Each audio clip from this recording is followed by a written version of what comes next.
எம்ஜிஆர் அவர்களை அவரது வீட்டில் விடுதலை புலி இயக்க தலைவர் பிரபாகரன் அவர்களும் ஆண்டன் பாலசிங்கம் அவர்களும் சந்திக்க சென்றனர். இருவருக்கும் விருந்தளித்து உபசரித்துவிட்டு, நான் உங்களுக்கு ஏதாவது உதவி செய்ய வேண்டுமா என்று எம்ஜிஆர் அவர்கள் கேட்டார். விடுதலை புலி இயக்கத்துக்கு அப்போது நிதி தேவைப்பட்டது. பிரபாகரன் அவர்கள் எம்ஜிஆர் அவர்களிடம் ஒரு குறிப்பிட்ட தொகையை கூறினார்.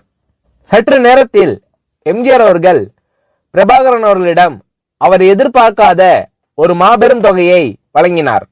தன்னை எப்போது வேண்டுமானாலும் பிரபாகரன் அவர்கள் சந்திக்க வசதியாக ஒரு தொலைபேசி எண்ணையும் ஒரு அடையாள அட்டையையும் பிரபாகரன் அவர்களிடம் எம்ஜிஆர் அவர்கள் கொடுத்தார்.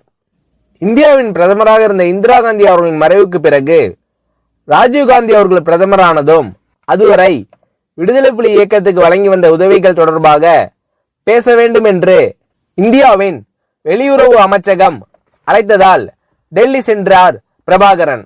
ஆனால் இனி எங்களால் எந்த உதவியும் உங்களுக்கு செய்ய முடியாது என்று இந்திய அரசாங்கம் பிரபாகரன் அவர்களிடம் கூறியது.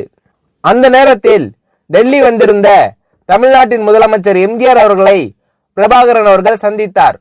மத்திய அரசு 4 கோடி ரூபாய் தருவதாக சொல்லி பின்னர் மறுத்ததை பிரபாகரன் அவர்களின் மூலம் எம்ஜிஆர் அவர்கள் அறிகிறார்.